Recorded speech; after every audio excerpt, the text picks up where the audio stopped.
guys! So for today's video, I wanted to discuss things that I would do differently with my second child. I feel like there's just some things that I've been thinking about lately, and I was like, when I have my next child, I'm going to try and do this differently. The important thing to remember is that when I was pregnant with Oliver, I did a lot of research, and I feel like the decisions I made for Oliver were very precise, and I tried to do the best I could.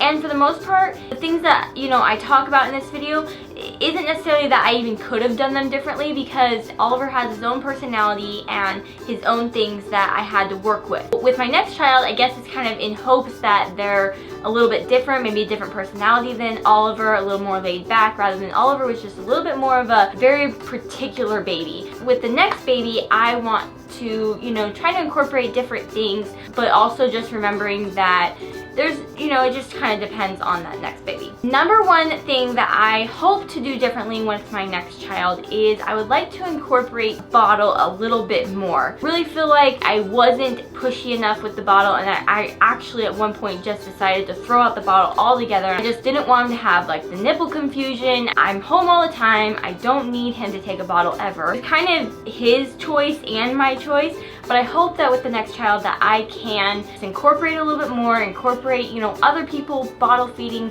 the next baby, which will mean me pumping more, which was another reason why I got rid of the bottle feeding, was pumping is just no fun. But I'm gonna really try with my next baby to really incorporate pumping into my schedule, and then really try and push the bottle a little bit more, because I do feel like it makes life just a little bit easier for everyone. The next one is also something that I really couldn't do with Oliver because he started pulling himself up really soon. He was kind of advanced in that way. But with the next baby, I really would like to continue to co-sleep until 6 months. We had a little co-sleeper side bed thing that went to on the side of our bed. It was really easy to just pull them over and cuddle or breastfeed or whatever. I really liked it with Oliver, but we stopped doing that at around 5 months, and I put him to his own bed because number one, he was basically able to pull himself out, so I really worried that he would be able to flip himself out of the co-sleeper. And another thing is that he was just honestly ready to go to his own bed. He wasn't really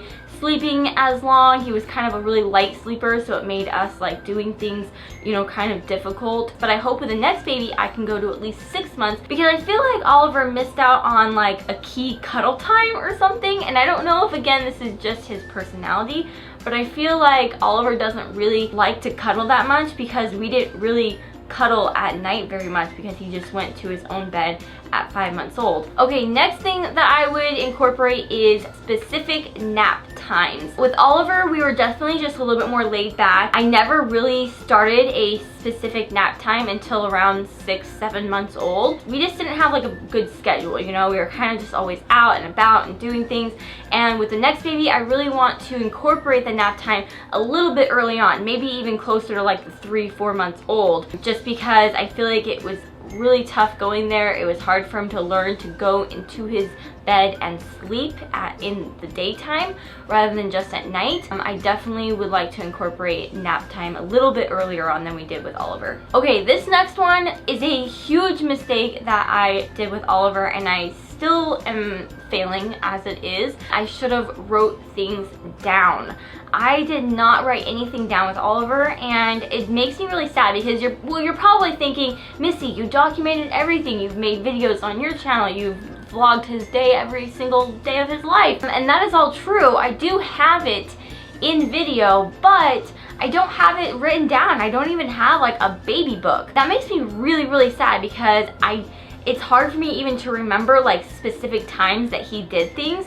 And sure, I could go back and watch a video, but I don't even really know which video it would be. Instead, I would rather just be able to pull out a book and be like, oh yeah, that's when he did it. That's so cool. And it's obviously something that you can pass down to your kids. So it's definitely something that I should have done. I'm definitely going to be doing it from the very beginning with the next child, and hopefully if I get on things, I will actually start it now for Oliver and go back and maybe even fill some things in, because it's really important, and I should have been doing that from the very beginning. I just kind of relied a lot on video, which actually leads me to my next point is I wish I would have taken more pictures. Brian has a lot of pictures, and we definitely took lots of pictures at certain milestones, like we had like a photo shoot at those milestones, so I'm happy about that. But I just feel like I should have taken a picture every single day of his life. We tried to do that when he was first born. Like for the first month we took a picture of him in a certain position like every single day, but it just became like too tedious and too hard to keep up, and so we stopped. But I'm kind of mad, like I definitely don't take very many pictures. Brian takes a lot more pictures, and we have video, but again, I rely a lot on the video and not enough on, you know, other things. I should have been taking more pictures. That's just my own personal thing. There's tons of pictures of Oliver out there, and I shouldn't even really worry about that. I don't know, I always look at my phone and I'm like, why can't I have pictures of him doing this? Or why don't I have pictures of him doing that? Alright guys, I hope you found this video interesting. It's kind of been something that I've been thinking about a lot lately, you know, things I would do differently with my next baby. You know, again, I feel like I did a lot of research. I feel like when I made decisions, I really tried to be precise. So for the most part, you know, the way Oliver came out is exactly how he was supposed to be, and I feel like I did a pretty dang good job. But with my next one, there are some things I hope to do differently, but it also just depends on their personality. Let me know in the comments, do you have something that you really regret doing with your child, or you wish you would do with your second child or your next child? I would love to hear that in the comments below. Give this video a thumbs up if you enjoyed it, if you want to see more videos casually like this, and I'll see you guys in my next video. Bye! And squirrels and foxes. It's literally exactly his theme in his room, and it is so stinking cute. And I actually have been really bad about marking his height and stuff like that, and especially, well, now that he's a year, I feel like it's probably right around the time when you would start doing that anyways. So this is seriously so awesome. I gotta say